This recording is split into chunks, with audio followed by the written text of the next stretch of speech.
Hello everyone, नमस्कार। मुझे देख रहे सभी दर्शकों का मैं बीइंग ऑफिशियल यूट्यूब चैनल पर स्वागत करता हूं। आज की क्लास में हम लोग सोल्व करने वाले हैं 17 अगस्त 2021 को शिफ्ट 3 में जो मैथ्स के 25 क्वेश्चन आपसे पूछे गए एसएससी सीजीएल 2020 के एग्जाम में। सभी क्वेश्चन हम लोग सॉल्व करने वाले हैं। सॉल्यूशन दूंगा प्रॉपर एनालिसिस के साथ, इंग्लिश और हिंदी दोनों में। डेली 25 प्रीवियस ईयर क्वेश्चन मैं आपको सॉल्व करा रहा हूं ताकि आपकी सीजीएल 2020 मेंस और सीजीएल 2021 प्री की तैयारी बहुत अच्छे से आ जाए। क्वेश्चन सॉल्व कर रहे हैं based on latest TCS pattern. सारे के सारे क्वेश्चन मैं आपको सॉल्व करा रहा हूँ। मैं प्रतीक सेठी, मेरा सीजीएल प्री 2019 में 50 आउट ऑफ 50 स्कोर था मैथ्स में, और मेंस में मेरा 197.5 आउट ऑफ 200 स्कोर था मैथ्स में। और बात कर लूँ कि इससे पहले मैं 8 शिफ्ट 13 अगस्त शिफ्ट 1 शिफ्ट 2 शिफ्ट 3, 16 अगस्त शिफ्ट 1 शिफ्ट 2 शिफ्ट 3 और 17 अगस्त की शिफ्ट 1 और शिफ्ट 2 के क्वेश्चन सारे करा चुका हूँ। अभी तक 200 क्वेश्चन हम लोग सॉल्व कर चुके हैं सीरीज में, और आज मैं 17 अगस्त 2021 की शिफ्ट 3 आपको कराने वाला हूँ। इससे पहले जो मैं 8 वीडियोस कंडक्ट कर चुका हूँ एसएससी सीजीएल 2020 के क्वेश्चंस की, वो अभी आपको आई बटन पर दिख जाएगी उसकी प्लेलिस्ट का लिंक। और इससे पहले मैं आपको सीपीओ 2020, सीजीएल 2019 और सीपीओ 2019 के क्वेश्चन करा चुका हूँ। डिस्क्रिप्शन में आपको लिंक मिल जाएगा। और चैप्टर भी मैं कुछ करा चुका हूँ, time and work, pipe and system. वो सारे चैप्टर की प्लेलिस्ट का लिंक भी आपको डिस्क्रिप्शन में मिल जाएगा। और 2 दिन तबीयत खराब होने की वजह से मैं क्लास नहीं कंडक्ट कर पाया, तो आज मैं थोड़ा सा तबीयत में सुधार के बाद वापस आपसे क्लास लेने आया हूँ, मतलब आपकी क्लास कंडक्ट करने आया हूँ। और वीडियो को एंड तक ज़रूर देखना। जो नया स्टूडेंट हो चैनल को सब्सक्राइब कर देना, ताकि जो भी वीडियो मैं आपके लिए लेकर आऊँ वो आपसे कभी मिस ना हो। ये हमारे लिंक है, आप लोग ज्वाइन कर सकते हैं। यहाँ पे टेलीग्राम चैनल आप लोग ज्वाइन करा लें, ताकि जो भी मैं आपके लिए इन्फॉर्मेशन डालता हूँ वो सारी इन्फॉर्मेशन आपको मिल जाए। और एक बात और, सीजीएल 2020 जो मेंस का एडमिट कार्ड का स्टेटस है, वो सारा स्टेटस का लिंक, मतलब जो भी 9 लिंक होते हैं अलग अलग रीज़न के, वो सभी मैं टेलीग्राम चैनल और फेसबुक पेज पर डाल चुका हूँ। तो आप एक बार विजिट करके देख लें और अपना एडमिट कार्ड का स्टेटस देखें। और सारी की सारी इन्फॉर्मेशन जो भी मुझे मिलती है मैं टेलीग्राम चैनल और फेसबुक पेज पर आपसे शेयर कर लेता हूँ। यूट्यूब पे मैं आपको फ्री मैथमेटिक्स कोर्स प्रोवाइड करूँगा, जिसमें सारे के सारे चैप्टर्स आपको बहुत अच्छे से अप टू डेट कंटेंट के साथ प्रोवाइड किए जाएंगे। किसी को कोई इंक्वायरी हो मेल कर सकता है, या फिर व्हाट्सएप नंबर है, आप सीधा मैसेज करते ही हो। किसी को डाउट हो पूछ सकता है, कोई दिक्कत नहीं है। और YouTube पे तो प्रैक्टिस सेशन भी चल रहे हैं। सारे प्रीवियस ईयर क्वेश्चन हम लोग करेंगे जो भी 19-20 में आपसे पूछे गए, 2019 और 2020 में सारे क्वेश्चंस हम लोग करेंगे। आज की क्लास का पहला क्वेश्चन आपके सामने ये रहा। क्वेश्चन में बोला है कॉस्ट प्राइस दिया है, मार्क प्राइस दिया है, और बोला है कि अगर उसको डिस्काउंट पे बेचा जाए तो इतना प्रॉफिट होगा, वैल्यू ऑफ एक्स पूछिए। देखिए, पहली बात तो आपको पता है सेलिंग प्राइस के 2 फॉर्मूले होते हैं। मार्क प्राइस के हिसाब से देखें तो mark price 100 minus discount percentage by 100, और अगर कॉस्ट प्राइस के हिसाब से देखो सेलिंग प्राइस का फॉर्मूला, तो ये होता है 100 प्लस प्रॉफिट परसेंटेज बाई 100, और अगर लॉस होता तो 100 माइनस लॉस परसेंटेज बाई 100 होता। ठीक है। अब आपको पता है अगर this equal to this equal to this, तो ये राइट हैंड साइड वाली चीज़ भी इक्वल होगी। तो अगर आप दोनों, मतलब ये राइट हैंड साइड वाली चीज़ दोनों आपस में इक्वल अगर आप पुट कर देंगे, तो आप देखेंगे कि यहाँ से एक और इक्वेशन तैयार होती है, क्या कि MP बाई CP जो होगा वो 100 प्लस प्रॉफिट परसेंटेज और 100 माइनस डिस्काउंट परसेंटेज के इक्वल होगा। ठीक है। या फिर अगर आपको लॉस परसेंटेज देता तो MP बाई CP का फॉर्मूला क्या बनता, 100 minus loss percentage, 100 minus discount percentage. ठीक है। ये 2 फॉर्मूले सबको पता भी होंगे। अगर किसी को नहीं पता तो हम लोग यहाँ से डेरिवेट भी कर सकते हैं इन दोनों इक्वेशन से। ठीक है।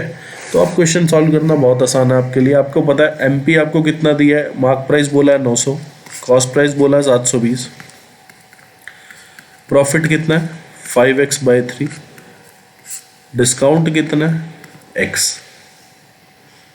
ठीक है। तो अब आपने देखा 180 पे अगर मैं इसको काटूँ, ये जाएगा 5 पे, ये जाएगा 4 पे, 500 माइनस 5x आ गया, और 400 प्लस 20x बाई 3। ठीक है। तो आपने देखा यहाँ से 100 आ गया, और इधर अगर मैं देखूँ तो 3×5 = 15, 35x/3 आ जाएगा। 35 अगर 7 5 पे जाएगा और 100 भी 5 पे जाएगा तो 20 पे, और x की वैल्यू आ गई 60/7, जिसको मैं बोलूँगा 56। 8 पे जाता है, 8 सही 4/7, तो 8 सही 4/7 इज योर करेक्ट आंसर। ठीक है, आसान क्वेश्चन है। सॉरी, इसमें सिंप्लीफिकेशन करना है, सबके लिए आसान ही क्वेश्चन है। ठीक है, आपने देखा पहले तो ऑफ को सॉल्व करते हैं, पहले तो सबसे पहले तो ब्रैकेट को सॉल्व करते हैं। तो ब्रैकेट के अंदर जो भी चीज़ है उसको ऑर्डर से सॉल्व करना शुरू करो। ब्रैकेट के अंदर सबसे पहले आपने देखा कि ऑफ है, पहले ऑफ को सॉल्व कर लिया, कितना हो गया 1/10, तो 7/16 डिवाइड बाय 1/10 आ गया आपके पास, इंटू 4/5। अब आपने देखा माइनस के इधर ये डिवाइड, फिर ये मल्टीप्लाई, तो डिवाइड कर दो।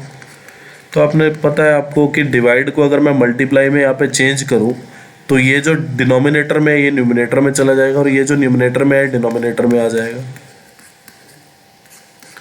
ये गया 4 पे, और आपने देखा कि अगर मैं इसको भी मल्टीप्लाई कर दूँ तो ये 10 आ जाएगा, नीचे 1 रह जाएगा। ठीक है, तो ये गया 3 पे, ये गया 5 पे, 5 से 5 गया, तो आपने देखा 28/3 आ गया ऊपर।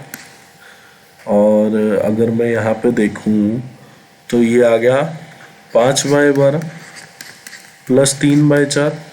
12 आपने एलसीएम लिया तो आपको पता है 28 को 4 से मल्टीप्लाई करना पड़ेगा, 28 दूनी 56, 112 आ गया, -5 और 4 तिया 3 3 9, तो 116/12, और ये जाएगा 4 पे जाना चाहिए, 4 तिया और 4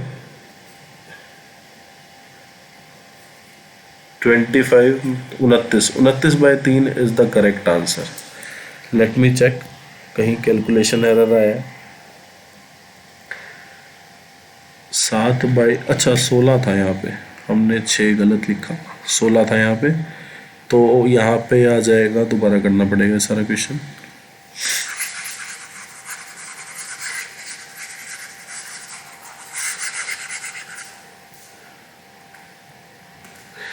आपने देखा कि ये 7/16 और ये 10, तो ये 5 और यहाँ पे आ जाएगा आपका 8 और ये आ गया 2, तो यहाँ पे 7/2 आएगा। 7/2 माइनस 5/12 प्लस 3/4। ठीक है, तो आपने देखा 12 एलसीएम ले लो, 7 6 जा 42, 5 9 42 में 46/12, तो आपने देखा कि ये 2 पे जाएगा, 23/6 इज द करेक्ट आंसर। आसान क्वेश्चन है। अब ये वाला क्वेश्चन है, आपने देखा कि इधर क्या है 2x² माइनस x माइनस 1 बोला, पूछा है आपसे। आप क्या करो, आपने क्वेश्चन देखा, सबसे पहले तो आप ऐसा भी काम कर सकते हो कि आप यहाँ पे फैक्टर बना सकते हो। ठीक है, आप यहाँ पे फैक्टर बनाओगे तो आप देखोगे यहाँ से कि यहाँ पे 4x² माइनस x² प्लस 1 आ जाएगा, और उसके बाद अगर आप 4x² कॉमन लेते हो तो अंदर बचा x² माइनस 1, फिर -1 x² माइनस 1 आपके पास बचा। ठीक है, फिर आपने देखा कि 4x² की वैल्यू एक तो 1 आ जाएगी, और x² की वैल्यू 1 आ गई, तो x की वैल्यू आ गई +-1, और x की वैल्यू यहाँ से आ गई +-1/2। ठीक है, एक तरीका तो ये है क्वेश्चन सॉल्व करने का। दूसरा तरीका आपके पास एक और आता है यहाँ पे, क्या कि आप लोग ना इसको वैसे ही तरीके से सॉल्व करो जैसे पहले करते हैं। कैसे? सबसे पहले तो मैं x² से डिवाइड कर देता हूँ। अगर मैं x² से डिवाइड करूँ और इसके बाद पहले ये तो देखो इसको हम लोग कहाँ तक ले जाएंगे। आपने देखा x की वैल्यू जो है वो 1/√2 से बड़ी होनी चाहिए, मतलब -1 जो वैल्यू है पहले तो वो हो गई, और -1/2 जो वैल्यू है वो भी खत्म हो गई। अब आपको पता है 2 की वैल्यू ना ज़्यादा होती है, √2 की वैल्यू होती है कम। √2 की वैल्यू आती है कुछ 1.41, ठीक है, और 2 की वैल्यू तो 2 ही होती है। अब आपको पता है अगर √2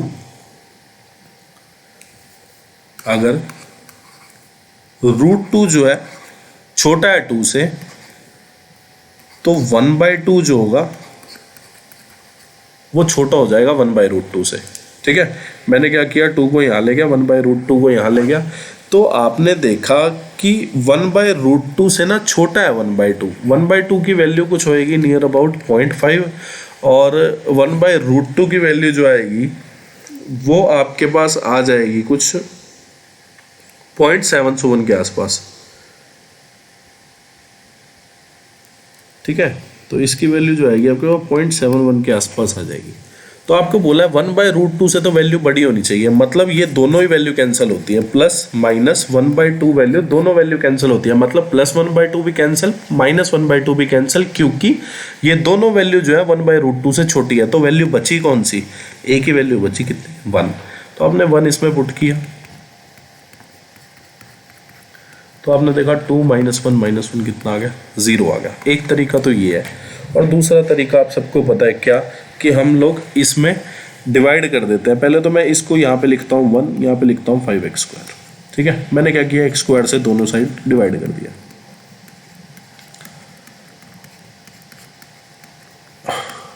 इक्वल टू 5 आ गया। अब आप यहाँ पे एक चीज देख रहे हो क्या, कि एक ही साइड लिखा हुआ है क्या, कि 2x² - 1। मतलब अगर मैं यहाँ पे डिवाइड भी कर दूं x से, तो आप देखोगे 2x - 1/x लिखा हुआ है, और 2x - 1/x बनाने के लिए मुझे क्या करना पड़ेगा, -4 यहाँ पे करना पड़ेगा। अगर मैं यहाँ पे -4 करूँ तो मुझे यहाँ पे -4। अब आप ये देख सकते हैं कि ये लिखा क्या है, ये लिखा है 2x - 1/x का होल स्क्वायर, और इधर लिखा है 1 का होल स्क्वायर। तो आपने देखा कि 2x - 1/x की वैल्यू कितनी आ गई आपके पास, 1। अब इसको आप सॉल्व कर लो, और यहाँ पे अगर आप x इधर ले जाओगे तो 2x² - x - 1 इक्वल टू 0 आ जाएगा। तो यहाँ पे आपसे यही पूछा था कि 2x² - x - 1 की वैल्यू कितनी आएगी, 0 आ जाएगी। अब ये वाला क्वेश्चन है, आपने देखा कि अगर मैं 108 को a मान लूँ, 92 को b, तो ऊपर लिखा है a³ - b³, नीचे लिखा है a² + b² + ab। आपको पता है a³ - b³ क्या होता है, a - b, a² + b² + ab। ये गया, a - b बचा, तो a - b आपने किया, 16 इज द करेक्ट आंसर। अब क्वेश्चन में बोला है कि इन ट्राइंगल ABC एक ट्राइंगल है जिसमें जो है D एक पॉइंट है BC पे, such that BD ratio DC जो है 3:4 है। ठीक है, E जो है पॉइंट AD पे है, तो सबसे पहले मुझे A और D को ज्वाइन करना पड़ेगा। E जो पॉइंट है AD पे है, सच दैट AE जो है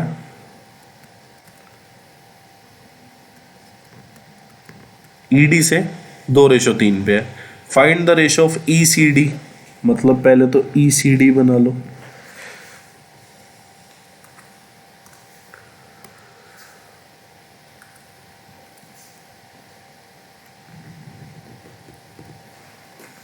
और AEB बना लो। ठीक है, तो इन दोनों ट्राइंगल का रेशो पूछा है। देखो सबसे पहली बात तो ये है कि सबने पढ़ा होगा क्या, कि अगर एक ट्राइंगल है ABC। ठीक है, मैंने BC पे एक पॉइंट बना दिया, BC एक लाइन है, उस पर पॉइंट बना दिया D, और मैंने डिवाइड कर दिया किसको, ट्राइंगल ABC को 2 पार्ट में। किस किस पार्ट में, ट्राइंगल ABD और ट्राइंगल ACD।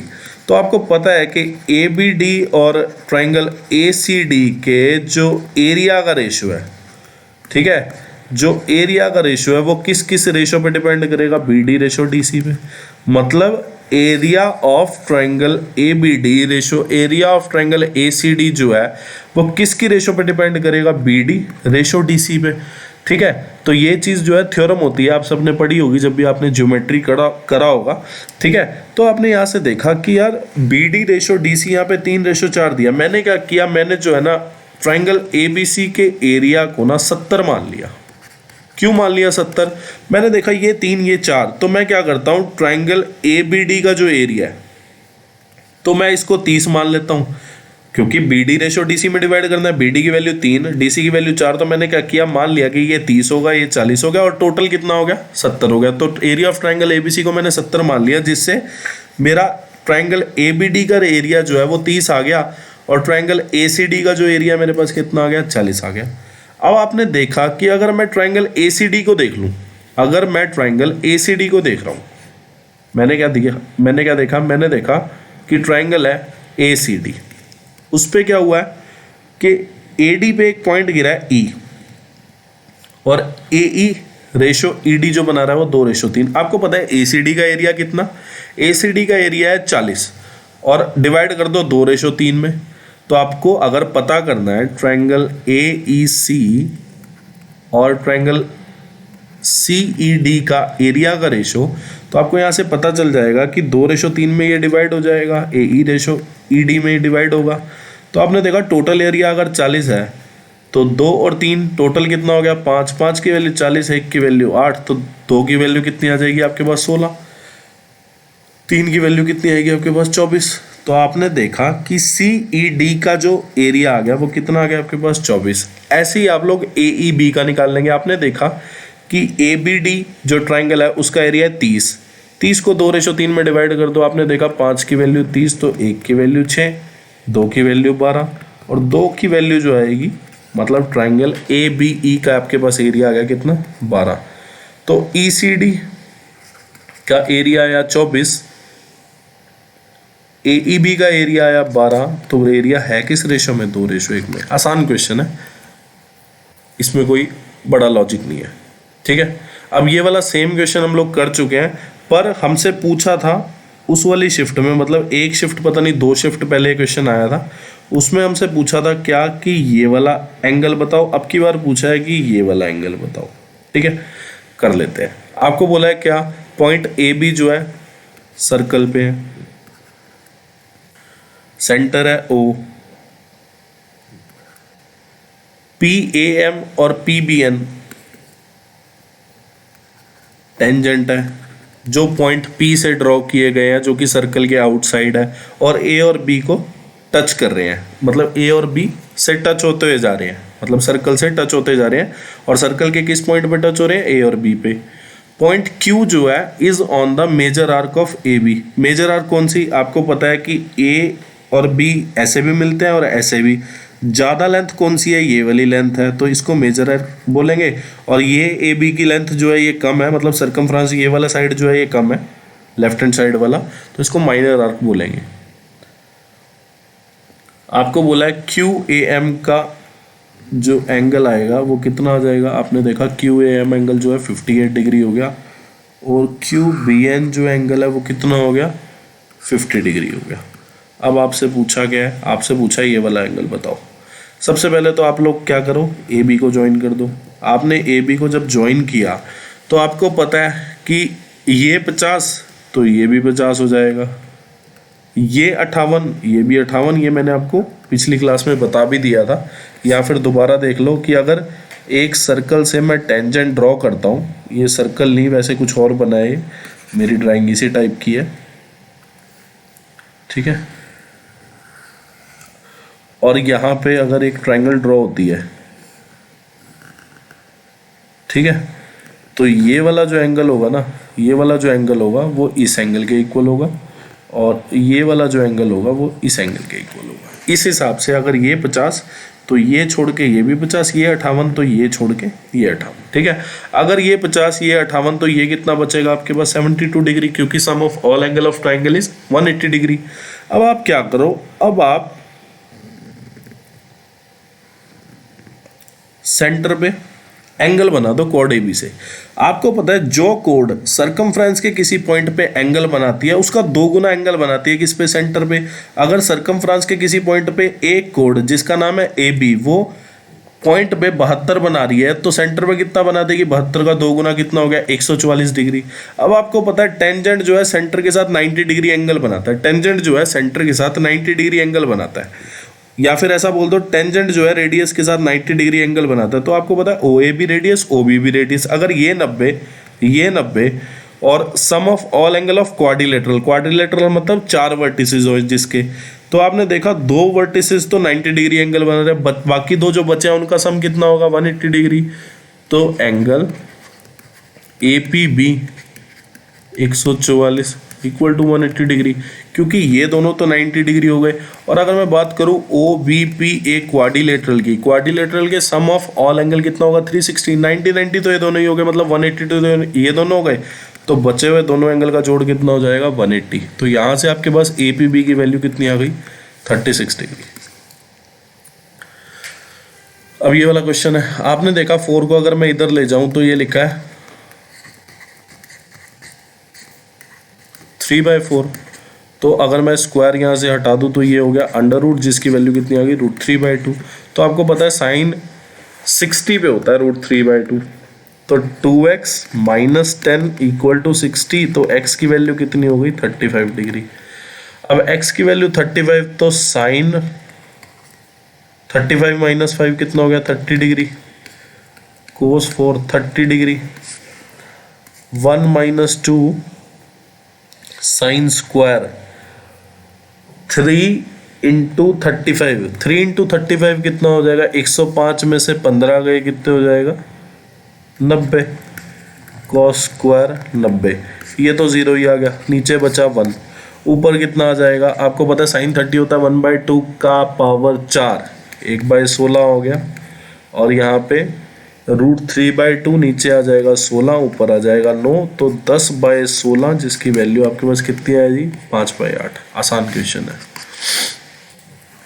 क्वेश्चन बोला है each one of 5 men independently can complete a work in 20 days, मतलब 5 आदमी है और हर आदमी जो है वो क्या करता है 20 दिन में काम खत्म कर देता है, और एक आदमी ने काम करना शुरू किया, अगले दिन एक और आ गया, फिर एक और आ गया, फिर एक और आ गया, 5th डे से 5 बंदों ने काम करना शुरू कर दिया। In how many days will the work be completed.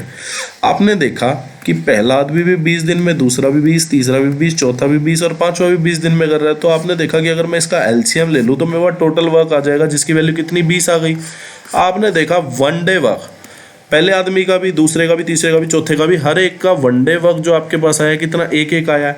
अब आपने देखा टोटल वर्क कितना करना है 20 करना है। पहले दिन एक आदमी ने काम किया, दूसरे दिन 2 आदमी ने, तीसरे दिन 3 आदमी ने, चौथे दिन 4 आदमी ने, पांचवें दिन 5 आदमी ने, और छठे दिन किसने काम किया, छठे दिन भी 5 आदमियों ने काम किया। तो मैंने यहाँ से एक चीज़ पहले तो नोटिस करी, क्या क्वेश्चन में बोला है कि पहले दिन एक आदमी ने काम शुरू किया, दूसरे दिन जो है 2 आदमी, तीसरे दिन 3 आदमी, चौथे दिन मतलब हर दिन एक एक आदमी ऐड हो रहा है, और 5वें दिन से 5 आदमी काम कर रहे हैं।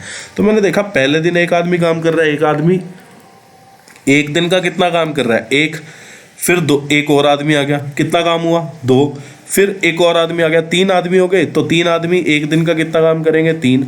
तो आपने देखा फर्स्ट डे 1 काम हुआ, सेकंड डे 2 काम हुआ, थर्ड डे 3 काम हुआ, फोर्थ डे 4 काम हुआ, फिफ्थ डे जो है 5 काम हुआ, और सिक्स्थ डे कितना काम हुआ 5 काम हुआ। अब काम गिन लो कितना हो गया, 1 में 2 ऐड किया, 3 में 3 ऐड किया, 6, 6 4 10, 5 15, 5 20, हाँ काम हो गया, 20 काम था, और 20 का 20 काम हो गया, कितने दिन में हुआ 6 दिन में हुआ, तो 6 दिन is the correct answer. Question बोला है what is the area of the square whose vertices lies on a circle of radius इतना, मतलब एक सर्कल है उसके वर्टिसेस पे, मतलब सर्कल है,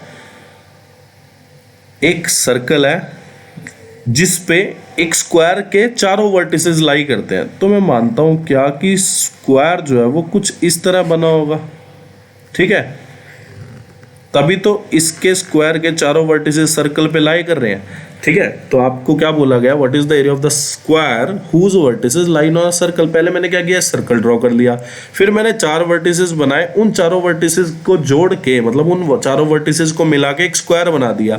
अब ये जो स्क्वायर है इसका एरिया आपको बताना है। सबसे पहले तो मैं अगर डायगोनल मिला दूं तो आपको पता है डायगोनल जो है यहाँ पे क्या है, ये रेडियस का 2 गुना डायमीटर है ये, मतलब अगर मैं स्क्वायर का डायगोनल देखूं तो ये जो है वो क्या है, डायमीटर है। आपको पता है डायमीटर की वैल्यू कितनी है, रेडियस अगर 5 तो डायमीटर कितना हो गया 10। तो आपको यहाँ से एक चीज़ पता चली कि स्क्वायर का जो डायगोनल है वो कितना है, 10 है। स्क्वायर का डायगोनल अगर आपके पास 10 आ गया तो साइड कितनी आ जाएगी, आप सबको पता है कि साइड जो है आपके पास आ जाएगी 10/√2। या फिर अगर कोई ऐसे ना करना चाहता हो तो आपको एक चीज़ पता होगी, क्या आपको पता होगा कि एरिया ऑफ स्क्वायर जो होता है, एरिया ऑफ स्क्वायर जो होता है वो डायगोनल का स्क्वायर बटे 2 होता है, ठीक है। एरिया ऑफ स्क्वायर जो होता है वो डायगोनल का स्क्वायर बटे 2 होता है। एक बार मैं चेक कर लेता हूँ वैसे, वेट अ सेकेंड।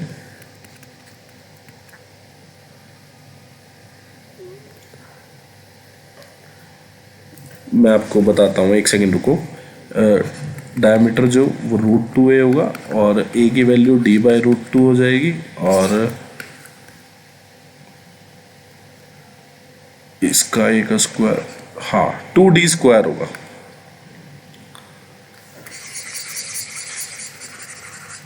मैंने गलत लिखा है, तभी मैंने चेक कर लिया दोबारा। एरिया ऑफ स्क्वायर जो होता है, एक सेकेंड यार, मैं बहुत कंफ्यूज हो रहा हूँ इसमें।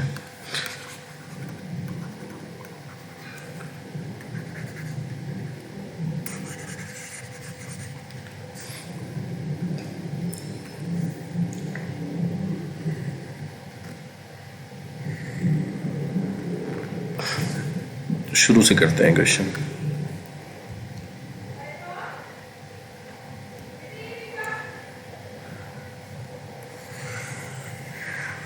एक सर्कल है, इसके अंदर एक स्क्वायर ड्रॉ किया है। ये मैंने इसीलिए फिगर ड्रॉ नहीं की हुई थी पहले से ही, मतलब मैंने शेप नहीं बनाई हुई थी ताकि मैं आपको समझा पाऊँ कि इक्वेशन में वो बोल क्या रहा है। इक्वेशन थोड़ी सी कंफ्यूजिंग है, ठीक है। तो अगर मैं इन दोनों को मिला दूँ, मतलब अगर मैं डायगोनल बनाऊँ तो डायगोनल जो होगा वो डायमीटर हो जाएगा किसका, सर्कल का। तो आपको पता है कि अगर रेडियस 5 है तो डायमीटर कितना हो गया, 10। यही हो गया आपके पास डायगोनल। अगर मैं इसको a बोलूँ, इसको a, तो आपको पता है ये 90 डिग्री है, तो a² + a² की वैल्यू कितनी होगी, 10 का स्क्वायर। तो 2a² जो है 100 हो गया। a की वैल्यू कितनी हो गई, √50, और √50 को मैं बोलूँ तो ये कितना लिखा हुआ है, 5√2, ठीक है। तो हमने सही लिखा था, वो a की वैल्यू जो थी 10/√2 ही थी, ठीक है। और इसको मैं 5√2 भी बोल सकता हूँ, कोई दिक्कत नहीं है, ठीक है। तो एरिया ऑफ स्क्वायर पूछा है आपसे, निकाल लो। एरिया ऑफ स्क्वायर क्या होता है, साइड का स्क्वायर। साइड कितनी है, 5√2 का स्क्वायर, 25 दूनी कितना हो जाएगा, 50 हो जाएगा, ठीक है।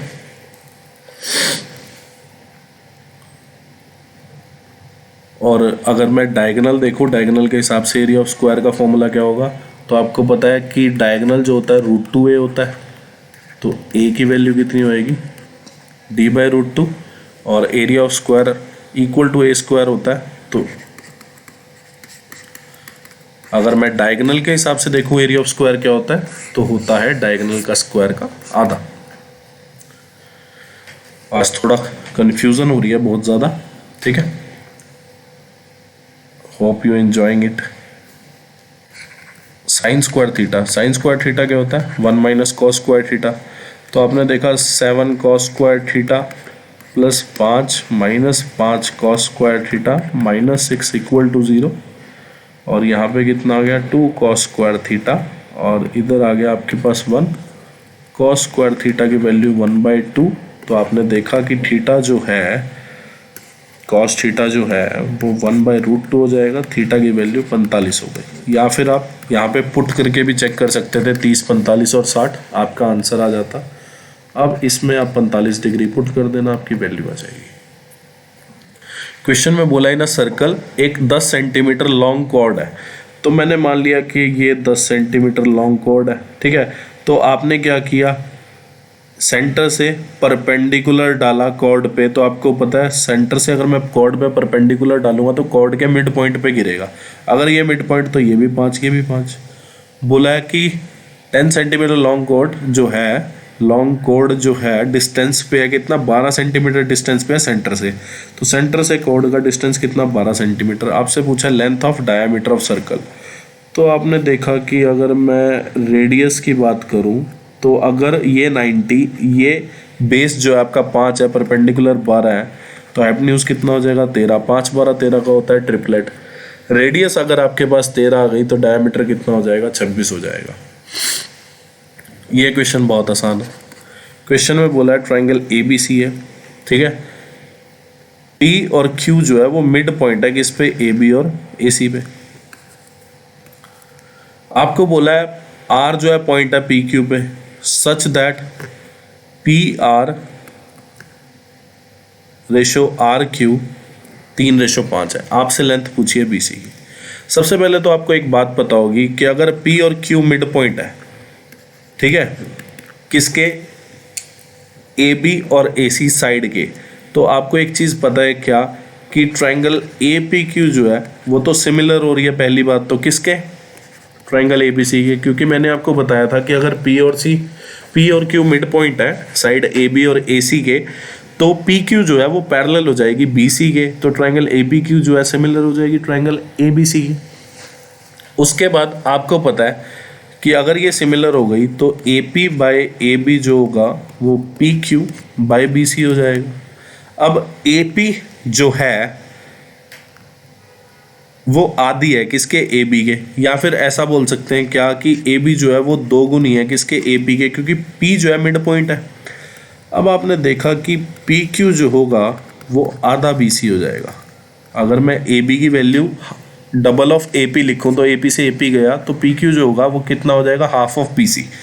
अब मैंने देखा आर क्यू जो है वो कितना है, आर क्यू की वैल्यू जो है आपको 20 दी है, तो 5 की वैल्यू 20, 1 की वैल्यू 4, तो आपको पता है पी क्यू की वैल्यू निकालने के लिए आप 8 की वैल्यू निकालोगे, कितना आ जाएगा, 1 की वैल्यू 4 तो 8 की वैल्यू 32 आ गई, और 8 की वैल्यू 32 मतलब पी क्यू की लेंथ जो है आपके पास 32 आ गई, तो बी सी की लेंथ जो है वो दो गुनी हो जाएगी, तो बी सी की लेंथ कितनी आ गई, 64 सेंटीमीटर।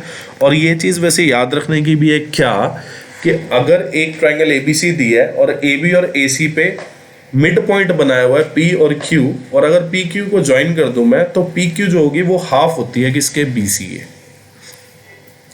अब ये वाला क्वेश्चन है, पहले आपसे डिफरेंस पूछा था greatest value of smallest value का, मतलब ग्रेटेस्ट वैल्यू और स्मॉलेस्ट वैल्यू का। अब की बार आपका सम पूछा है, सेम ही क्वेश्चन है कि डिविजिबल बाय 3 है, तो ये क्वेश्चन आप लोग खुद करना।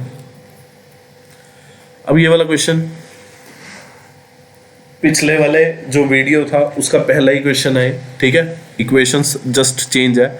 आपको पिछली बार सेलिंग प्राइस का 2 बार फॉर्मूला लगा के ये चीज़ बताई थी कि पहले सेलिंग प्राइस निकाल लो, उसके बाद आप कॉस्ट प्राइस निकाल लेना, मतलब मार्क प्राइस दिया है, डिस्काउंट दिया है, इससे आप सेलिंग प्राइस निकाल लो, फिर आप सेलिंग प्राइस आ जाएगा, प्रॉफिट दिया है, कॉस्ट प्राइस आ जाएगा, और आप जो आज के पहले क्वेश्चन में आपको फॉर्मूला दिया है आप उससे भी कर सकते हो, ठीक है। आप इसमें भी अगर पुट करोगे तो आपको निराशा नहीं मिलेगी, आप क्वेश्चन भी सॉल्व कर लोगे, कोई दिक्कत नहीं है, ठीक है। मार्क प्राइस आपको पता है 240, प्रॉफिट परसेंटेज की वैल्यू पता है 23, डिस्काउंट परसेंटेज की पता है 18, निकल जाएगा। अब ये वाला क्वेश्चन है, क्वेश्चन में बोला है man can row a distance of 8 kilometre downstream. देखो ये क्वेश्चन मैंने आपको बोट एंड स्ट्रीम में भी कराया था, ठीक है। क्वेश्चन में बोला है man can row a distance of इतना in a certain time and can row 6 kilometre upstream in the same time. देखो मान लो कि 1 घंटे में, मैंने मान लिया कि 1 घंटे में उसने ना 8 किलोमीटर डाउन स्ट्रीम ट्रेवल किया। तो आप लोग यहाँ से एक बात समझे क्या कि अगर उसने 1 घंटे में 8 किलोमीटर डाउन स्ट्रीम ट्रेवल किया तो उसने 1 घंटे में ही 6 किलोमीटर अपस्ट्रीम ट्रेवल किया। तो आप यहाँ से देख रहे हो क्या कि 1 घंटे में 8 किलोमीटर मतलब 8 किलोमीटर पर आवर जो स्पीड हो गई उसकी, वो तो डाउनस्ट्रीम की स्पीड हो गई, और 6 किलोमीटर जो है वो 1 घंटे में अपस्ट्रीम गया, मतलब सेम टाइम में। सेम टाइम क्या माना मैंने माना कि 1 घंटा उसने ट्रेवल किया डाउनस्ट्रीम के लिए, तो उसने 8 किलोमीटर ट्रेवल कर लिया। अब उसी टाइम मतलब मैंने वही 1 घंटा टाइम मान लिया कि 1 घंटे में उसने 6 किलोमीटर अपस्ट्रीम ट्रेवल कर लिया। तो आपके पास स्पीड का रेशो आ गया। सबसे पहले तो क्या स्पीड का रेशो आ गया आपके पास 8:6। आप इसको 4:3 भी लिख सकते हो, ठीक है। तो आपको पता चल गया कि स्पीड ऑफ डाउनस्ट्रीम और अपस्ट्रीम की जो स्पीड है उसका रेशो क्या है, 4:3। अब आपको क्वेश्चन में बोला है if he row 24 kilometre downstream. आपने देखा डिस्टेंस दे दिया कितना, 24 किलोमीटर डाउनस्ट्रीम और द सेम डिस्टेंस अपस्ट्रीम, तो अपस्ट्रीम का डिस्टेंस भी सेम। तो टाइम कितना लगा, 1 सही 3/4 मतलब 7/4 घंटे। ये आपको टाइम दे दिया। ये time of downstream time of upstream को ऐड करके आएगा, मतलब ये जो आपके पास टोटल टाइम है ये टाइम ऑफ अपस्ट्रीम और टाइम ऑफ डाउनस्ट्रीम को ऐड करके आएगा। अपस्ट्रीम टाइम जो है वो कैसे निकलेगा, डिस्टेंस अपॉन स्पीड। स्पीड कितनी, अपस्ट्रीम की स्पीड किसकी, डाउनस्ट्रीम की। तो आपने देखा स्पीड ऑफ अपस्ट्रीम कितना आ जाएगा, 3x, क्योंकि इसका रेशो जो है 3 है, 4x। अब आपने देखा कि ये 6/x ये 8/x, तो अगर मैं जोड़ूँ तो ये कितना हो गया 14/x और 7/4। तो x की वैल्यू जो आपके पास कितनी आ गई, 8 आ गई। x की वैल्यू अगर 8 है तो 4x कितना हो जाएगा 32, ये कितना हो जाएगा 3x 24। अब आपको पता चल गई क्या, स्पीड ऑफ डाउनस्ट्रीम आपकी 32 आ गई, स्पीड ऑफ अपस्ट्रीम आपकी जो है कितनी आ गई 24। आपसे पूछा है क्या है speed of current. Speed of current निकालने के लिए आपको क्या करना है, दोनों का डिफरेंस करना है। 32 और 24 का डिफरेंस कितना आएगा 8/2, कितनी आ गई 4 किलोमीटर पर आवर। और अगर आपसे पूछता कि speed of man in still water निकाले तो आप दोनों को ऐड करते और बटे 2 कर देते, तो 66/2 जो कि आपका 33 आ जाता। 33 जो आपकी स्पीड होती है वो किसकी स्पीड होती है आपके पास, 66 ही आएगा ना, नहीं 56 सॉरी। मतलब अगर आपको पूछा जाता speed of man in still water बताए तो दोनों को ऐड करके 56 बटे 2 कर देते तो कितना आ जाता आपके पास 28 आ जाता, और speed of man in still water आ जाता। अब ये वाला क्वेश्चन है, एज का क्वेश्चन है, बहुत आसान है। आपसे पूछा है क्या कि सी की प्रेजेंट एज बताइए। क्वेश्चन में दिया है क्या, ratio of present age of A और बी। ए और बी की प्रेजेंट एज का रेशियो है इतना। 6 साल के बाद, आफ्टर 6 ईयर्स फ्रॉम नाउ, 6 साल के बाद रेशियो जो है 8 हो जाएगा। आपने देखा डिफरेंस कितना 1 बहुत अच्छी बात है, दोनों के बीच का डिफरेंस जो है सेम ही दे दिया, और ड्यूरेशन भी सेम है क्या कि 6 साल के बाद, मतलब एक ही साल, एक ही एज में भी 6 साल बढ़े, बी की एज में भी 6 साल बढ़े, तो आपने देखा रेशो भी एक ही बढ़ा है भाई, इसमें भी एक बढ़ा, इसमें भी कॉमन रेशो बढ़ा है। तो आपने देखा बहुत आसान हो गया क्वेश्चन। आपने देखा रेशो कितनी बढ़ी 1 और साल कितने बढ़े 6, 1 की वैल्यू 6, 7 की वैल्यू कितनी आ गई आपके पास 42, मतलब ए की जो प्रेजेंट एज है वो कितनी आ गई आपके पास 42 आ गई। सी की जो प्रेजेंट एज है वो 10 साल बढ़ी है ए की एज से, तो 10 साल बड़ा कर दो सी को, कितना आ गया 52, और यही आपसे पूछा है कि प्रेजेंट एज ऑफ सी बताए। अब ये वाला क्वेश्चन है, ये क्वेश्चन ना बहुत आसान है, बहुत आसान क्वेश्चन है, बहुत ज़्यादा आसान है। क्वेश्चन में बोला एवरेज स्कोर दे दिया किसका 40 स्टूडेंट का, कितना 45, लिख दो। एक मतलब मैं बताऊं आपको 4 अक्षरों में मैं इसका क्वेश्चन सॉल्व करूंगा, स्टेप तो बहुत दूर की बात, 4 स्टेप तो बहुत दूर की बात है, 4 अक्षरों में क्वेश्चन सॉल्व होगा इसका, 4 अक्षरों में। देखो एवरेज स्कोर दे दिया आपको, 40 स्टूडेंट है क्लास में, उसका कितना 45। Later on it was found that 2 places, मतलब 2 जगह पे 25 था, उसको रीड किया गया कितना 35, और एक जगह पे 38 था, उसको कितना रीड किया गया 32। मतलब आपने देखा कि इसमें तो 6 घटा दिए और इसमें क्या किया 10 बढ़ा दिए, कितनी बार बढ़ा दिए, और वो 2 बार बढ़ा दिए। तो आपने एक चीज नोटिस करी क्या कि 2 बार 10 फालतू पड़ा, मतलब 20 जो है फालतू पढ़ा गया। अगर 20 फालतू पढ़ा गया, आपने देखा कि अगर 20 फालतू पढ़ा गया और 6 कम पढ़ा गया तो कितना फालतू पढ़ा गया 14 फालतू पढ़ा गया। अब 14 अगर फालतू पढ़ लिया, मतलब 14 जो है फालतू काउंट कर लिया, 14 अगर फालतू काउंट कर लिया तो उससे क्या हुआ कि एवरेज बढ़ गया। अब आप एक चीज बताओ, आप 100 नंबर का एवरेज निकालोगे और आप 110 नंबर का एवरेज निकालोगे, आपको पता है कि 100 नंबर का एवरेज ज्यादा आएगा और 110 का कम आएगा। मैं आपको एक बात बोलता हूँ, क्या मैं आपको एक चीज बोलता हूँ कि यार अगर मैं देखूं किसी चीज का टोटल अगर 100 आया, किसी चीज का अगर टोटल 100 आता है, किसी चीज का अगर सम जो है 100 आ रहा है, और एक चीज है जिसका सम आ रहा है 110, और जो टोटल नंबर ऑफ आइटम है वो 10 ही है, तो आपने यहां से देखा कि इसका एवरेज जो 10 आ गया, इसका एवरेज 11 आ गया। मतलब जितना ज्यादा आपने देखा यहाँ पे 14 ज्यादा काउंट किया है, आपने यहाँ पे देखा क्या कि 14 ज्यादा काउंट किया है। अगर ये 14 ज्यादा काउंट करे तो एवरेज भी ज्यादा होगी इससे। आपने देखा कि 14 ज्यादा काउंट किया है तो एवरेज भी ज्यादा होगी। कितनी ज्यादा होगी 14 ज्यादा होगी 40 बच्चों पे।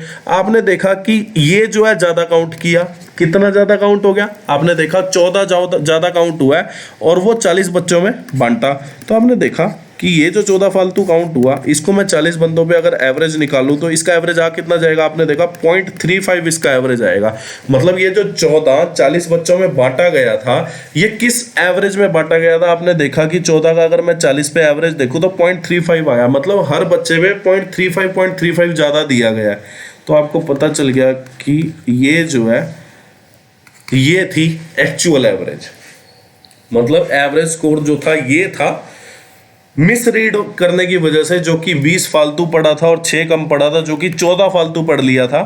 और 14 फालतू कितने बच्चों के लिए 40 के लिए, मतलब 0.35 जो है एवरेज फालतू पढ़ लिया था, जिसकी वजह से एवरेज कितना आ गया था आपका 45 आ गया था। उम्मीद करता हूं समझ आया होगा। ठीक है, अब ये वाला क्वेश्चन ना ऑप्शन से सॉल्व करना ज़्यादा आसान है। देखो कैसे, आपने देखा कि 9,000 अगर मैं ऑप्शन मानता हूँ, 9,000 अगर मैं ऑप्शन मानता हूँ तो 10% जो है ब्याज दर है। 9,000 अगर मैंने ऑप्शन माना तो पहला साल का ब्याज कितना आया, 900, और 9,000 प्रिंसिपल तो खड़ा ही है। अगर 9,000 प्रिंसिपल खड़ा है और 900 ब्याज आ गया तो अमाउंट कितनी होगी, 9900। इसमें से पहले साल के अंत में कितना दे दिया, 4,000, बचा कितना, 5,900।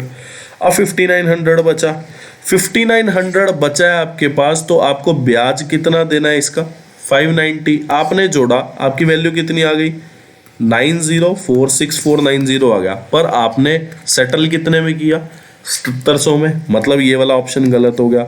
अब आपने देखा कि ये जो वैल्यू है ना कम है, इससे ज्यादा वाली वैल्यू लो। मैं क्या मानता हूँ, 10,000 मानता हूँ। वैसे तो बाकी तीन ऑप्शन इससे ज्यादा ही है, मैंने 10,000 लिया।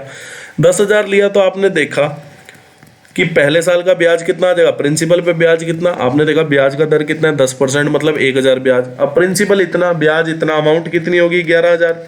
11,000 में से उसने 4,000 चुका दिए, रह कितने गए, 7,000। अब 7,000 पे ब्याज कितना आएगा, 10%, 700, दोनों को जोड़ो 7,700। सेकेंड साल के एंड में वो दे कितना रहा है वापस, 7,700।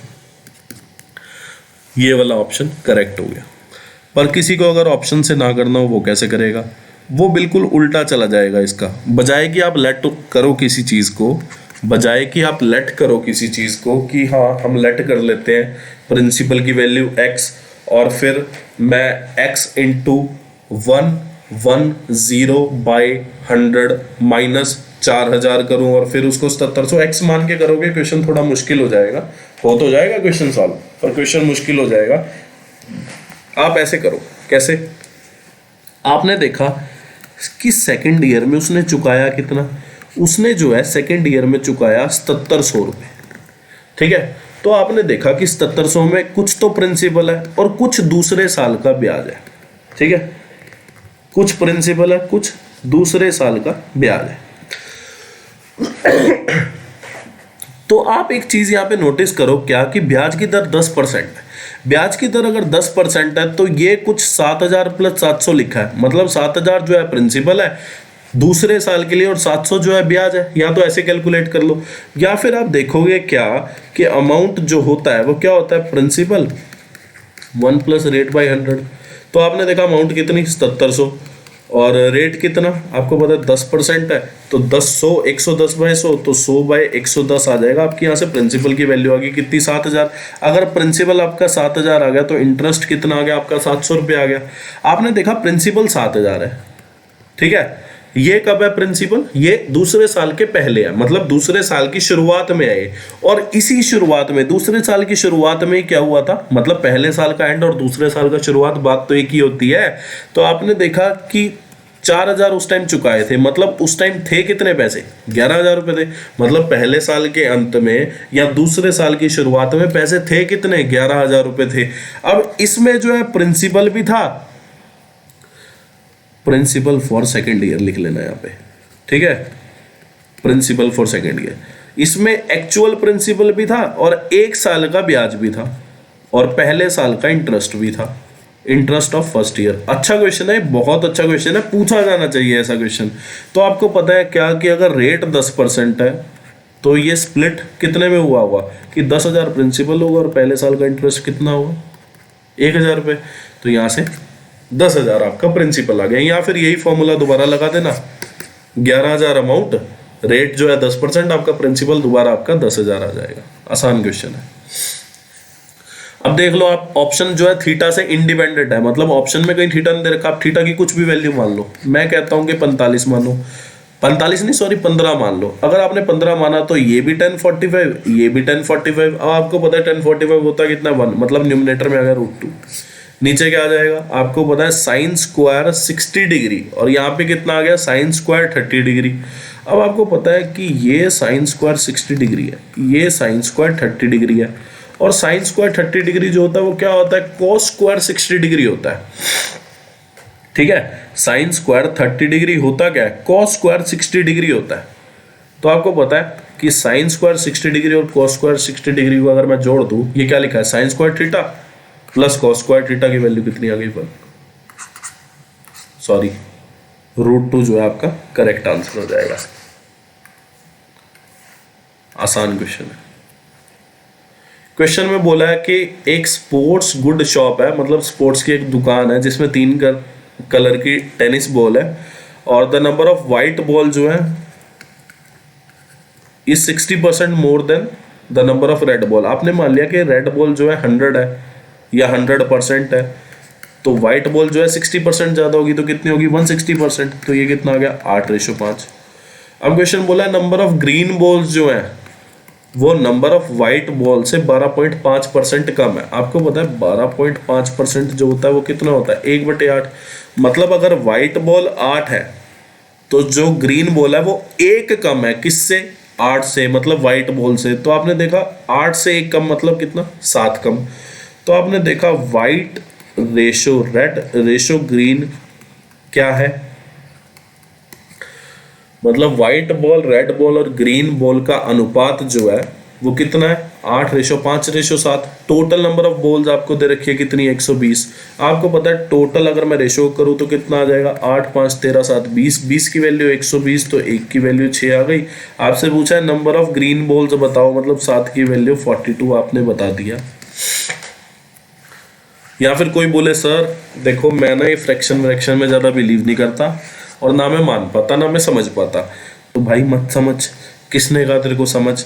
तू ऐसे कर ले कि तूने व्हाइट बॉल तू 100% मान ले, तो 12.5% कम मतलब 87.5% जो है ग्रीन बॉल। आप इसको काटोगे तब भी 7:8 है, कोई दिक्कत नहीं है।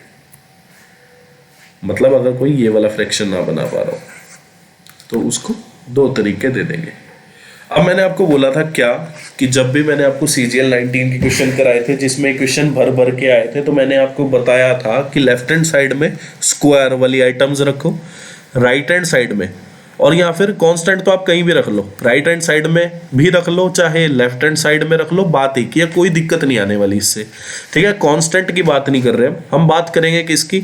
आपने देखा स्क्वायर वाली टर्म लेफ्ट हैंड साइड में रख दी, राइट हैंड साइड में क्या होना चाहिए 2 होना चाहिए बार, और ब्रैकेट के अंदर आपने देखा कि 6x 12y 12z आ गया। ठीक है, मैंने क्या किया 2 बार रख लिया तो 6 अंदर भेज दिया, और ये कांस्टेंट चाहे लेफ्ट हैंड साइड में हो चाहे राइट, कोई फर्क नहीं पड़ता। तो जो x का कोफिशिएंट होगा वो x की वैल्यू, y का कोफिशिएंट y की वैल्यू, z का कोफिशिएंट z की वैल्यू, मतलब x की वैल्यू 6 हो गई, y की वैल्यू -12 होगी, z की वैल्यू 12 होगी। पुट कर दो 6 3 इंटू -12 प्लस 12, तो आपने देखा 12 × 36 प्लस 12 48 प्लस 6। कुछ गलत हुआ क्या, इक्वेशन गलत लिख दी क्या, लेट मी चेक। अच्छा, वेट, यहाँ पे 9y² है। आज बड़ी गड़बड़ हो रही है भैया। देखिए ये क्या है, ये जो है ये 3y का होल स्क्वायर, ये 2z का होल स्क्वायर है।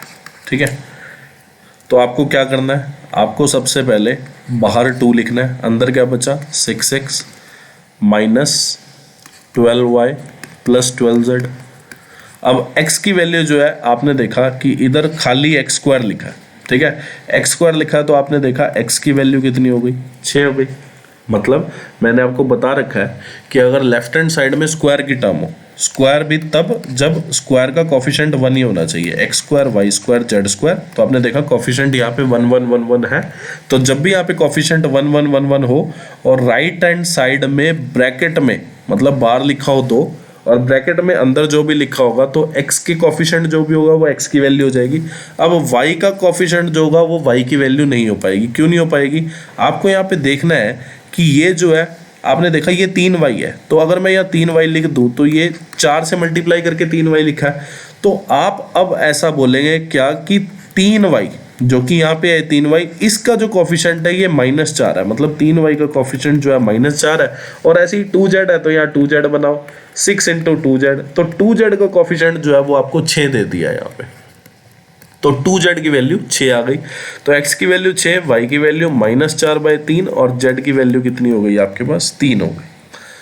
अब क्वेश्चन सॉल्व कर लो, 6 + 3 9 -3 -4/3, तो 6 + 3 9 + 4 13 इज द करेक्ट आंसर।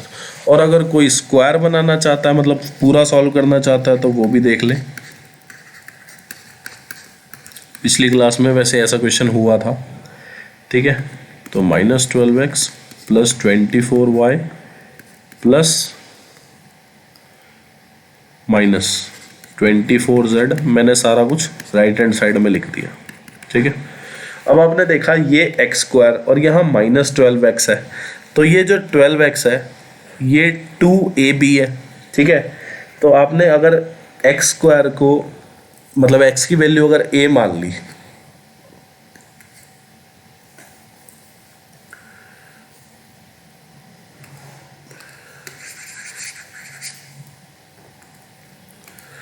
अब यहाँ पे आपने 88 देखा, पहले तो 88 को आप इसके हिसाब से स्प्लिट कर लो। अगर मैं 88 में से 36 निकाल लूँ तो एक्स स्क्वायर 12x और 36 का एक पेयर बनेगा, क्या बनेगा, x माइनस 6 का होल स्क्वायर, तभी जाके यहाँ पे x square plus 36 minus 12x बनेगा, ठीक है। उसके बाद 9y है, तो यहाँ पे आपने देख लिया कि ये 3y का होल स्क्वायर है, तो 3y, अब 24y है, तो ये जो होगा 2 इंटू 3y, ये 6 हो गया, इंटू 4 हो गया। तो अब यहाँ से आप 16 निकाल लो, तो आपने देखा 36 और 16 52 निकाल लिए। अगर 88 में से मैंने 52 निकाल लिए तो लास्ट में रह क्या गया, आपने देखा लास्ट में 36 ही बचा, ठीक है। तो अगर मैं 16 9y स्क्वायर और 24y को लूँ तो आप देखते हो यहाँ पे 3y प्लस 4 का होल स्क्वायर लिखा है। और ऐसे ही अगर मैं 4z स्क्वायर माइनस 24z और 36 को लेता हूँ तो आप देखते हो कि ये लिखा है 2z प्लस 6 का होल स्क्वायर, माइनस माइनस, और यहाँ पे माइनस है ना, तो माइनस आ जाएगा, ठीक है, इक्वल टू 0। अब X square plus Y square, X Y नहीं, आप ए स्क्वायर समझ लो। मैंने क्या समझा, मैंने समझा x माइनस 6 की वैल्यू जो है वो कैपिटल ए, 3y प्लस 4 की value capital B, 2z minus 6 की वैल्यू कैपिटल सी। तो A square plus B square plus C square अगर 0 है, ये तभी पॉसिबल है अगर ए की, बी की, सी की, सबकी वैल्यू जो है सी के 0 के इक्वल हो। मतलब A square plus B square plus C square अगर 0 है, तो ये तभी चीज़ पॉसिबल है अगर ए की, बी की, सी की, तीनों की वैल्यू क्या है, 0 के इक्वल पुट हो जाए।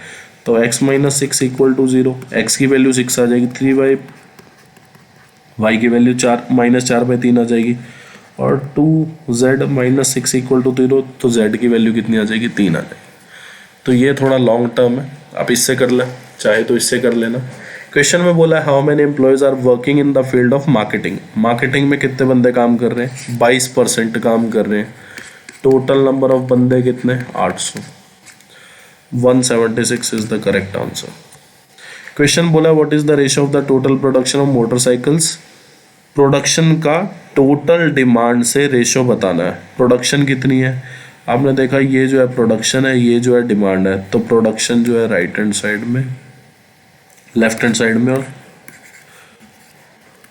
देखो डिमांड कितनी, 40 में 45 जोड़ा 85, में 55 जोड़ा 140, में 60 जोड़ा 200, में 50 जोड़ा 250, ठीक है।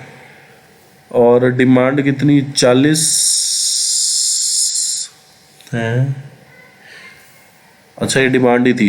प्रोडक्शन देख लो, प्रोडक्शन जो है आपके पास आ जाएगी पहले तो 45 में अगर मैं 35 जोड़ूँ 80, 80 70 150, 150 में 75 जोड़ूँ तो कितना आ जाएगा, 225, 225 में अगर मैं 40 जोड़ रहा हूँ तो ये कितना आ जाएगा, 265। ये 5 पे अगर मैं काटूँ तो 50, और यहाँ पे आ जाएगा 53। चेक कर लेते हैं एक बारी,